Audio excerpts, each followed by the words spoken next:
Hello and welcome back to Özgür News. My name is Amelie and I present our monthly English program which summarizes news and commentary from the Middle East. We're part of Özgür TV, which publishes daily Turkish news programs under the slogan of "In midst of reality, in the center of struggle." Today's topics include interviews on the Marxist-Leninist Communist Party's 7th Congress, as well as the 3rd Women's Conference, a commentary by the People's Equality and Democracy Party on the Palestinian resistance forces, state repression towards the pro-Palestinian movement in Germany, socialist tactics for Turkey's upcoming local elections, and further airstrikes on Rojava, leaving 2 million people without electricity.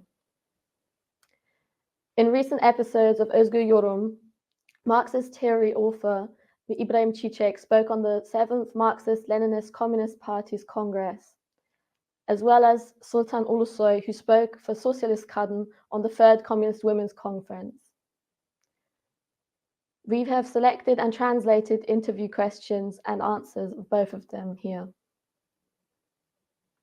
First of all, let us talk about liquidationism. Where does the concept of liquidationism originate? I would like to remember and commemorate revolutionary leader Lenin in the 100th year since his passing and all of Turkey and Kurdistan's martyred revolutionaries with the utmost respect. I commemorate Lenin because Lenin is our revolutionary leader who theorized the struggle against liquidationism. Therefore, since you asked about the world communist movement, it is important to commemorate him in the 100th year of his death. Now, we need to distinguish between two things: the liquidationist attacks carried out by the state in Turkey. The second is the liquidationism that emerged in revolutionary ranks as a result of these liquidationist attacks. Liquidationism is actually an occurrence that emerges from within the ranks of the revolutionary movement. The liquidationist attack, on the other hand, is already carried out by the state from outside. Organized in such a situation, the MLKP announced that it held its 7th Congress. In the struggle against liquidationism, I would like to ask what you define as the second form of liquidationism. How did this Congress have an ideological and political meaning? Again, if we look at the coup d'etat of the 2015 Palace junta, because it is a threshold, the convening of the 6th and especially the 7th Congress of the MLKP is exactly a response to the fascist regime. It is necessary to see, analyze and evaluate it like this. Because the state has said, we will physically destroy them, and the state's style of struggle to implement this is seen. So what did the MLKP say with the strategy and tactics it put forward? I will organize the active resistance of workers, laborers, revolutionaries. My own active resistance against you. I will repel your attacks and you will not achieve your goals. The PKK and revolutionary organizations expressed this by establishing the United Revolutionary Movement of Peoples. There is a struggle between the state and unequal forces. The state wants to destroy the MLKP, liquidate illegal organizations and prevent illegal organization. MLKP, on the other hand, wants to continue its resistance with both militia, urban and rural guerrilla resistance and mass movement.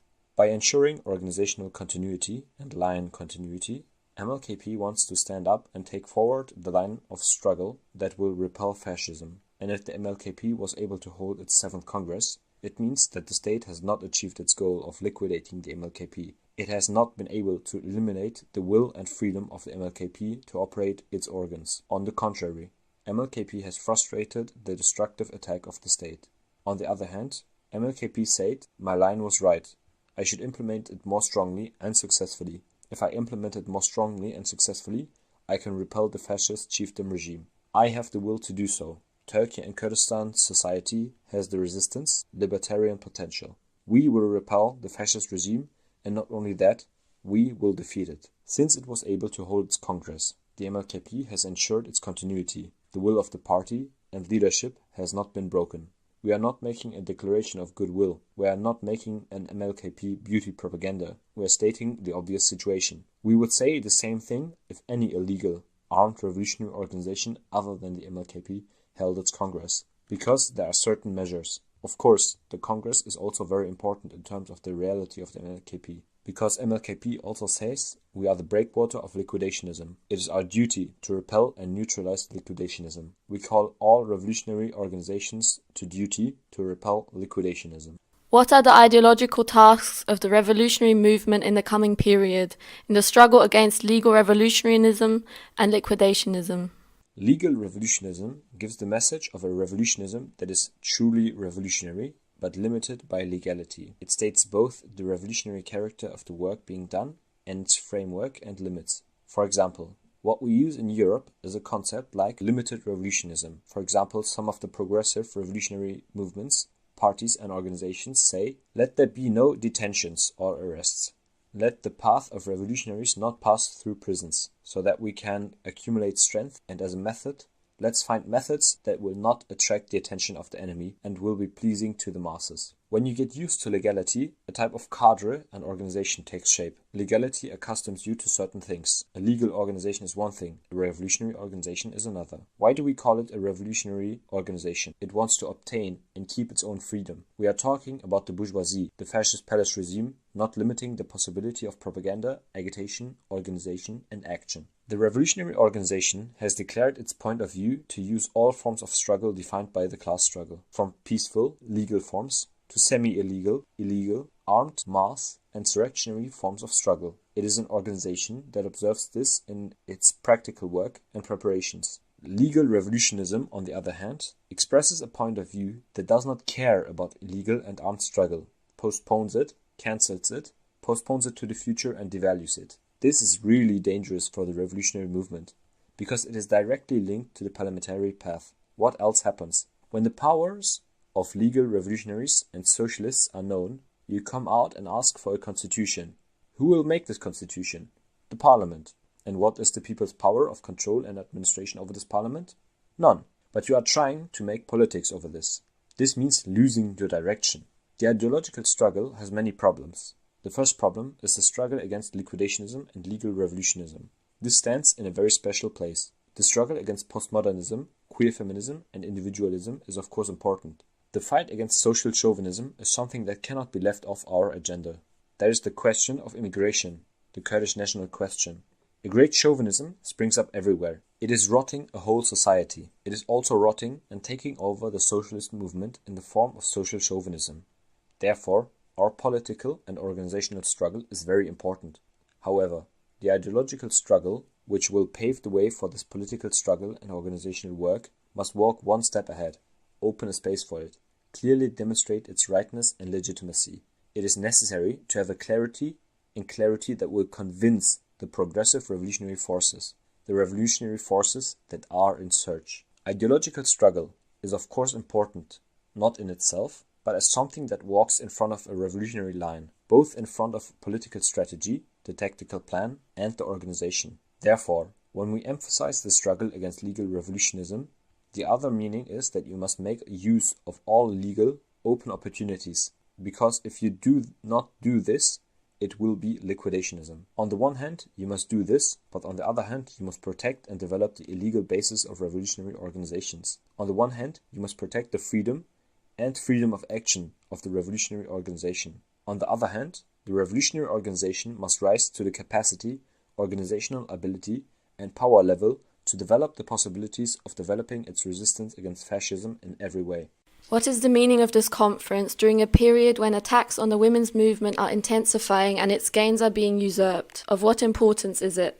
First, in the name of Rosa Luxemburg, I would like to commemorate all the revolutionary women we lost in the month of January with love, respect, and gratitude. Now, yes, as you have stated, in many corners of the world, women are faced with an increasing level of violence day by day. We can say that the massacres of women in different parts of the world are no longer singular. They have developed into a common occurrence, and when we look even further, we can observe a sense of warfare of the genders in this regard. The fascist regime has formed perhaps the most reactionary and fascist coalition of male domination to date. Though this coalition it carries out extensive attacks against women and LGBTI+. Again, as you have mentioned, they are trying to redesign society on the basis of political Islam. It objectifies women in the family and in the home by defining them according to the needs of the man and only according to the needs of the man, with a distinction between the so-called acceptable and the unacceptable.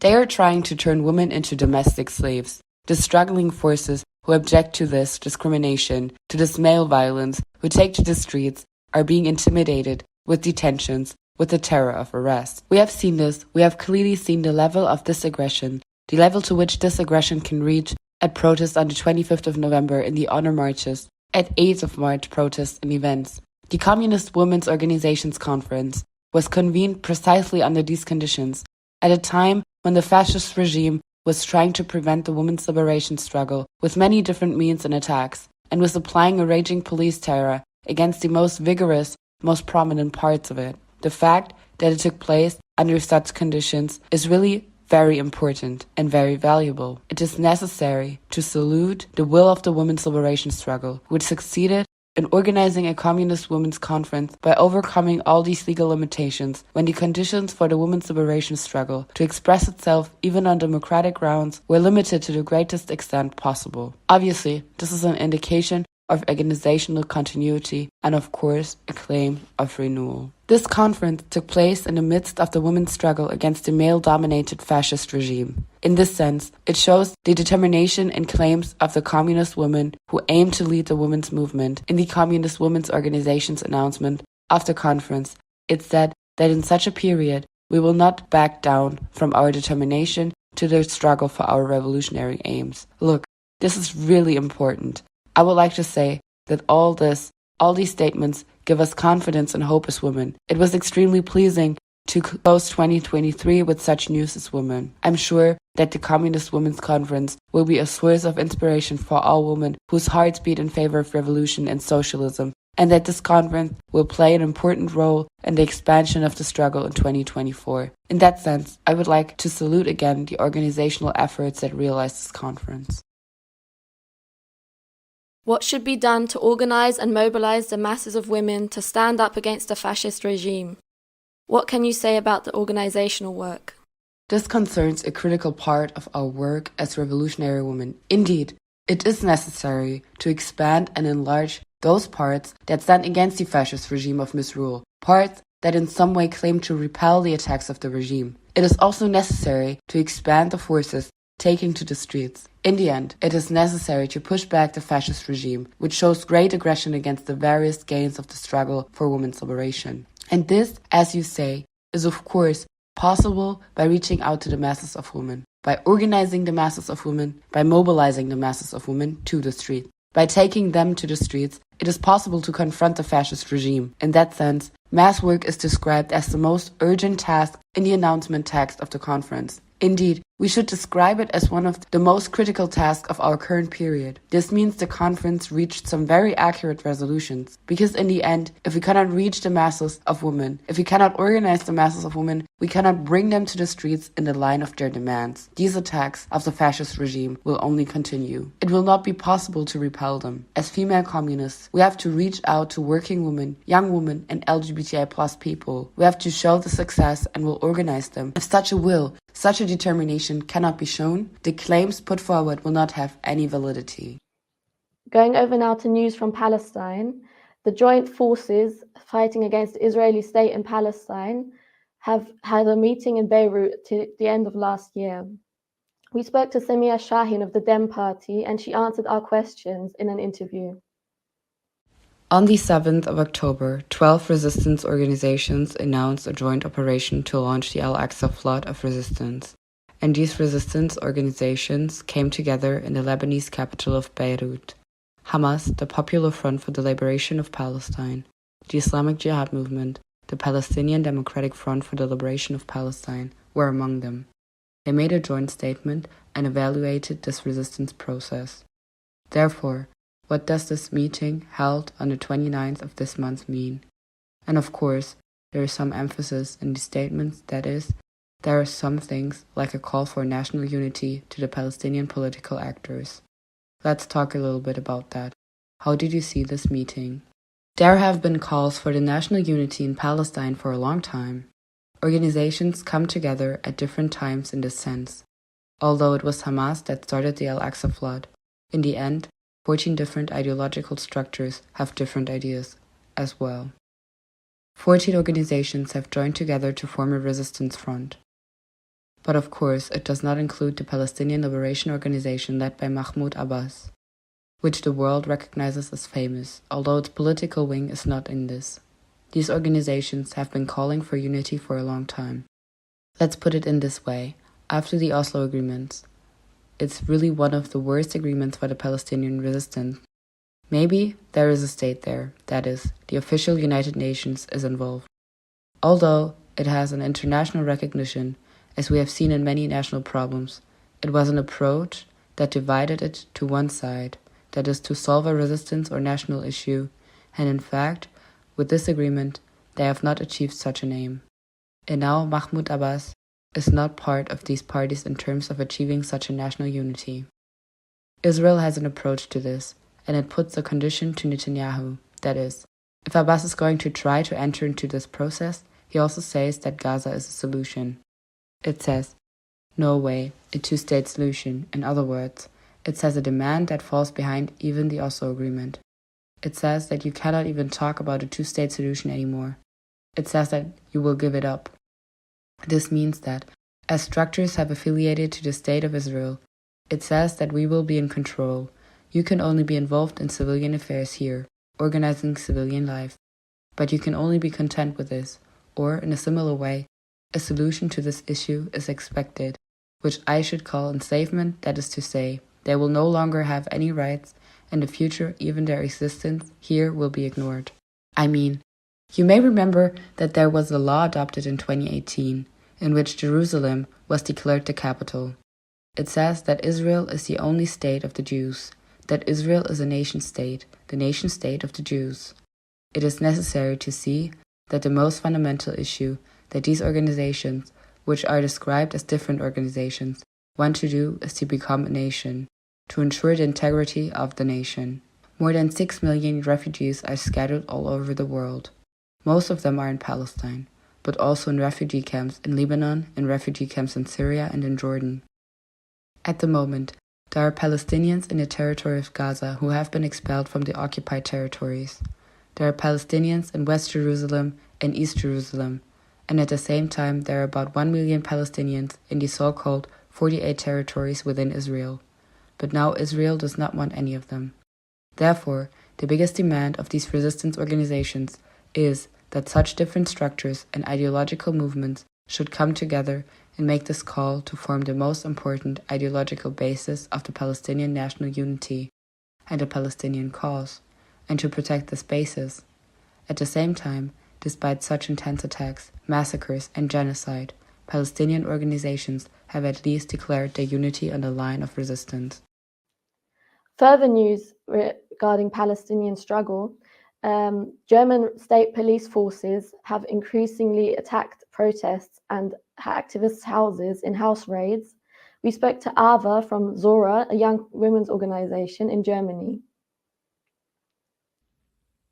Since October 7th, Palestinians and pro-Palestinian forces have been experiencing a wave of repression that has not been seen in Germany for a long time.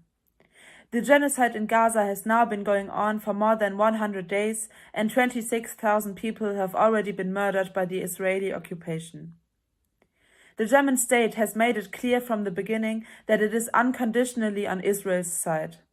This is not surprising, as the German arms industry profits enormously from the war against the Palestinian people. German arms exports have increased tenfold since October 7th. Therefore, German imperialism needs to criminalize any solidarity with Palestine and silence any voice against the ongoing genocide. In the first weeks after October 7th, all protests related to Palestine were banned in several cities. In Berlin in particular, young migrants were harassed by the police, beaten up on the streets and charged with crimes. Any solidarity with Palestine was denounced as anti-Semitic more than ever before. At the beginning of November last year, the Palestinian prisoners' organization Samidun was banned. With this ban, the criminalization of Palestinian resistance in Germany has taken on an even tougher legal basis. In connection with the new asylum policy in Germany, it is likely that deportations of politically persecuted and left-wing migrants will reach a new level in the near future. We as Zora were also affected by the repression. Like so many others, we have not stopped bringing the truth to light and highlighting and denouncing Israel's crimes of war with the support of Germany. That's why some of us had our homes raided in Berlin in December last year. The pretext, the distribution of a flyer in which we condemn Hamas and speak out in favor of supporting progressive Palestinian forces.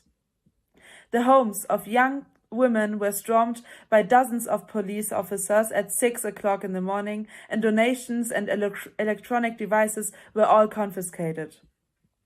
2 self-organized migrant spaces in Berlin were also raided because we often hold events there as Zora. This was a targeted attack by the German state on young women who organize against war, against capitalism and patriarchy. But the brutal state violence did not stop there. In January, at the annual commemoration of the communists Luxemburg, Liebknecht and Lenin, the Palestine bloc was once again attacked by the German police. The entire demonstration then showed solidarity, and the police violence finally escalated. 15 people were injured, some of them seriously, including one person who suffered from a heart attack and another who suffered several broken bones. We know the reasons for all this violence and repression. We know that the German state is not and never has been concerned with the fight against anti-Semitism. Rather, it is concerned with enforcing its economic interests. But all the violence, bans and repression do not stop us from continuing to resist as Zora. We call on all young women and all young people to show solidarity with the oppressed people and stand up to the oppression. From Germany to Palestine, our resistance is legitimate. With the upcoming local elections in Turkey on the 31st of March, the Socialist Party of the Oppressed has published their electoral tactics. They say they will support the People's Equality and Democracy Party wherever they are organized. The Socialist Party of the Oppressed, SEP, stated it will continue its existing tactic of building alliances with various parties from the laboring left movement, while underlining that it will not support any candidate proposal or alliance with a social chauvinist character. The local election work will encompass anti-fascist, anti-capitalist, anti-colonialist, as well as gender liberationist principles. It will also expose the crimes committed against the nature and cities by the state, pointing out that these local elections are held in a period when the fascist chief regime maintains its position while the impoverishment crisis and war politics escalate and the liquidatory siege attacks intensify, the party said. The process we are witnessing bears new alignments of power depending on the political and organizational power of the classes. Attitudes become clearer depending on the respective class character. The election results will show social and political force ability to organize determination around their own demands. Elections are mere moments on the class struggle. Our main goal is the organization of the masses, which entails their confrontation with fascism. This will guarantee the protection and development of the gains we have made as a movement. ECP further announced the DEM Party, of which we are a founding component, is the broadest democratic populist united struggle front of the oppressed. Based on this fact, entering the elections with DEM Party candidates wherever we are organized will be the strongest response and political attitude. Our party will actively participate in this work with all its strength in every district the DEM Party enters the elections. The primary elections held in northern Kurdistan have been a concrete indicator of the reality of organized people. We congratulate the public meetings that turned into a feast of democracy and wish success to the elected candidates. Our party will take its place as an active subject in the struggle to regain and protect the municipalities that have been seized by trustee attacks for the 2 terms. Apart from the People's Alliance, which is the DEM Party, there are other alliances and corporation efforts. Our party handles these with the framework of basic ideological political principles. We think it's a weakness of the revolutionary democratic struggle to solely view the electoral struggle as Erdogan or AKP MLKP opposition and assemble the working class and the oppressed around the candidates of the bourgeoisie, as we saw in the 2019 local and May 2023 general elections. The ruling bourgeois blocs, which are presented to us as rivals, always align behind denying, assimilating, massacring, occupying fascist state policies. The populist, unprincipled parliamentarian alliances that the laboring left forces will establish without taking into account this age-old reality will only serve to grow the oppressed anger towards the capitalist order. Our party will stand against any tactics that weaken the anti-fascist struggle. As it has in past elections, the Socialist Party of the Oppressed, SCP, will not call on you to vote for bourgeois candidates in these local elections. We consider the mobilization of workers, laborers, women, youth, and peoples in a united anti-fascist struggle one of our party's fundamental tasks. With this perspective, we will continue the establishment of an alliance of various parties from the laboring left movement. We will not support any candidate or alliance with a social chauvinist character. The People's Bridge Network in solidarity with Rojava has released a report following the recent airstrikes on the northeast Syrian self-administration. The airstrikes targeted 50 locations, hit 7 power plants, and left 2 million people without electricity or water. After the Turkish fascist state's wave of airstrikes around Christmas, Turkish Air Force has launched a new wave of attacks on the self-rule region in northeastern Syria since Friday night, January 12. Like the previous waves of attacks, they are a response by the Turkish state to the losses suffered by its army against the guerrilla in southern Kurdistan, Bashur. The Turkish state uses its alleged right to self-defense as justification for its attacks and is primarily attacking infrastructure and civilian targets. Within 4 days, Turkey has carried out attacks on over 50 locations. Important electricity and oil infrastructure, as well as industrial facilities, Asayish checkpoints, factories, and residential buildings were attacked. As a result of the attacks, 7 important power plants are out of order, leaving over 2 million people without electricity and water. The attacks have injured 6 civilians, including 2 children.